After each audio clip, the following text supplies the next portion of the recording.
Assistant Minister for Finance, Zed Seselja. Thanks, Zed. G'day, Shari. How are you? Yeah, well, thank you. Now, look, I want to start with the tax cuts. The RBA Governor has in no uncertain terms now repeatedly said that infrastructure spending should be brought forward to help boost the economy, to act as an additional stimulus to the tax cuts. Why isn't the government considering this?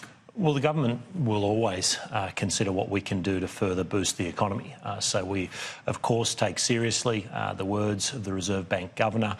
We look at all of the economic settings as we outlined in the budget and, of course, during the election campaign when we prosecuted the case for these things. But getting these tax cuts through, as we hope and expect will happen today, will be great news for the Australian economy. It will obviously put a lot more money in the pockets of hard-working Australians right now, over $2,000 for many families in the short term, and then obviously delivering medium-term structural changes, which deals with the issues around bracket creep, and will continue to put more money in the pockets of hard-working Australians as they earn more. But in terms of the infrastructure spending, my understanding is that only 30% of the infrastructure projects that were actually announced during the federal election campaign will be delivered in the next 4 years, and 70% is after that. So the RBA Governor is really urging, and the states are as well in the Australian newspaper today, to bring forward that infrastructure spending.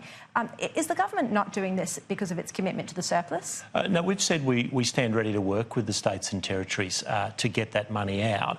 Many of these projects are dependent on all sorts of state and territory approvals. So we stand ready to work with them. We're going to continue to make sure that our infrastructure program is strong. Well, we've said we're very open to it, to working with the states and territories as these projects are ready to be funded. So we're not sort of deliberately holding things back. Obviously, there's a fiscal reality in getting some of that money out, but also there are realities in terms of approvals. So these tax cuts are very, very important. Infrastructure, $100 billion of infrastructure is very important, and it's important that we continue to respond to challenges in the economy, which remains strong. And the Reserve Bank Governor made it very clear that the cuts to interest rates that were announced this week would continue to strengthen the economy, but that the outlook for the economy remains strong.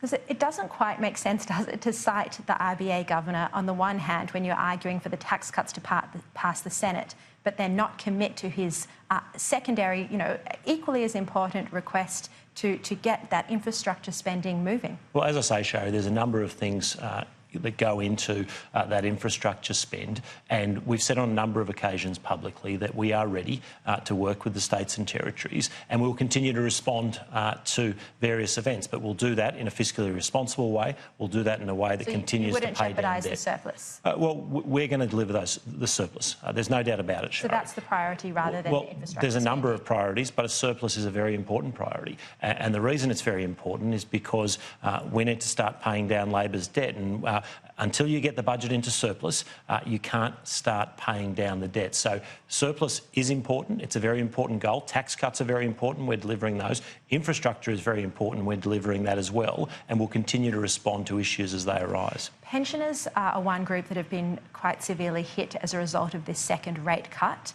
with lower or even negative returns on some of their secure investments. I hope my mic didn't just go out. Scott, will tell you. I'm sure they will. No one will be able to hear us speaking. Scott Morrison is on track to announce a reduction to the high deeming rates.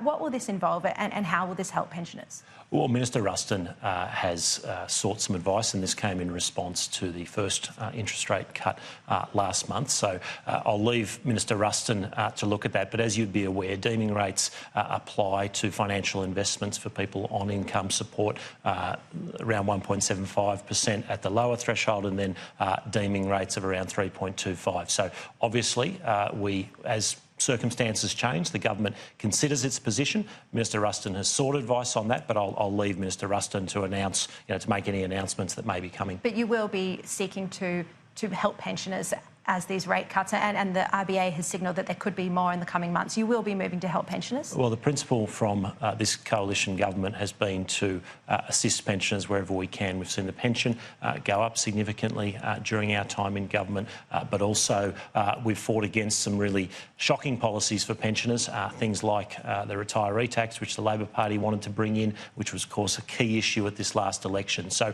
we always look for ways that we can make the lives of pensioners easier. We respect the way that they've contributed to our country over many, many years. But in terms of the detail of those deeming rates, I would leave that to Minister Ruston.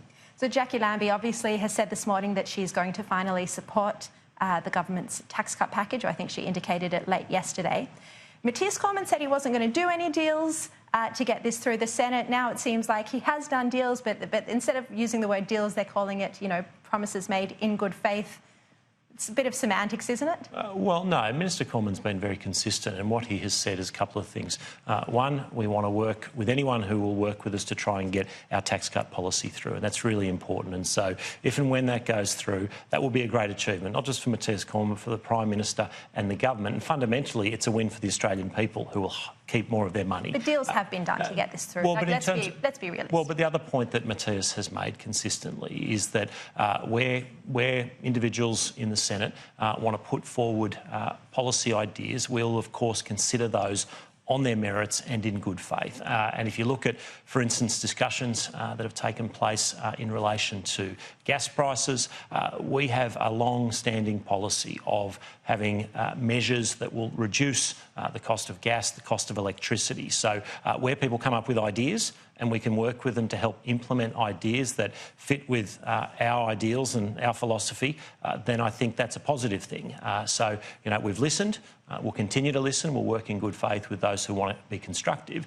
I'd really make the important point that there has been nothing constructive coming from the opposition, and in the end, we've dealt with the crossbench we have, and very hopeful that we'll have a really good package that goes through today. Well, on the opposition, your mate Ed Husic, he has described that your push, or the government's push for a surplus, as a vanity project and a political stunt that's, in effect, he said, risking the economy rather than, bringing forward that infrastructure spending I spoke about earlier. What do you think about that? Well, he's a good mate of mine, but he's wrong on this, and he's wrong for a number of reasons. One, the surplus is important because, the Labor Party can talk about surpluses not being important. Well, they haven't delivered one since 1989, so it's obviously not important to them, but it is important to the economy. Fundamentally, if you keep running up deficits, debt goes higher, and eventually there is a big bill to pay, and the Australian people will pay it. It may be you and I in the future, it may be our children or our grandchildren who would pay it. So, no, I reject that assertion absolutely. Getting the budget back into surplus is important. It is one of a number of important economic goals, which includes growing the economy, lowering taxes, putting more money in the hands of Australians, and seeing more people in work, which we've been very successful at in the last 6 years, and we want to continue that job, and we want the policies to underpin that. Media bosses have been seeking commitments from the government when it comes to press freedom in the wake of the raids on Annika Smethurst and the ABC. Why is it that it's the National Security and Intelligence Committee that's looking at this when this is an issue of freedom of the press? And I know you've been very strong on freedom of religion. Why isn't freedom of the press as important to the government as freedom of religion? Well, it is. It absolutely is. And they're part of a very similar discussion, aren't they? The freedom to speak. The press plays a very important role in that because they have a legitimate role in keeping governments to account. They have a legitimate role in letting the community know what's going on. So we have a commitment to freedom of speech, freedom of religion, and absolutely freedom of the press as part of that. There are always difficult balancing acts when it comes to secure information. There has always been laws around certain information that shouldn't be necessarily in the public domain, and rules around that. Now, where we exactly draw the line on that is never easy, and that's part of the reason to have an inquiry. But if it's the Joint Committee on National Intelligence that's holding this inquiry, then surely their interests would be the intelligence agencies rather than the press and the journalists. Well, I'd reject the fact that that committee wouldn't look at all of those issues. But of course, the sticking point when it comes to this particular concern around press freedom has been around some of the laws that are there to protect certain types of classified information, and so it is absolutely appropriate that a committee of that sort, and a very important committee that I think works very effectively, it must be said. It's a committee where we do have both sides of politics working together, and I would have thought that you would hope that coming out of that you will get a thorough inquiry and some strong recommendations. And why, on this topic, why won't the government commit to saying that the journalists involved in these raids won't be prosecuted? Well, because it's not a matter for the government to make those kind of decisions. Those sort of decisions. The government sets the legislation that allows journalists to be prosecuted under the law. Well, there's two different debates there. We've had the laws that have passed, and of course now we're going to have a committee inquiry which will look at whether or not there needs to be any tweaking of those laws. But when it comes to any of the other matters involved, whether it's the AFP or not, or other agencies, the government does not dictate to them what they do. So it's very important to say that we don't dictate to the AFP how they operate. They operate at arm's length and they apply the law as they see it. Just looking back to last August, you were part of the team that did the numbers for Peter Dutton in that week of the leadership spill. Do you feel vindicated now after the election result? Oh, well, it's not about vindication, but it is. I think all of us have.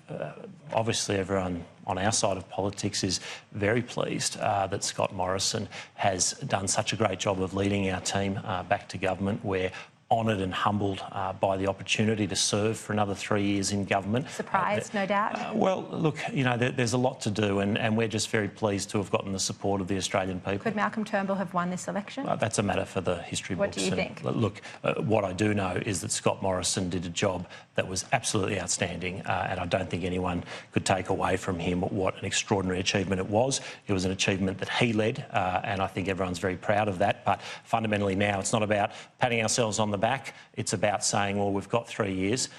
What can we achieve for the Australian people with that great honour of being in government again? I want to show everyone a picture of you the day after the election. You're there in your Brumbies jumper. Hopefully it'll come up in a minute. Celebrating in your backyard. There you are. Even just the day before, I think you'd have been quoted as saying you'd given up hope of winning.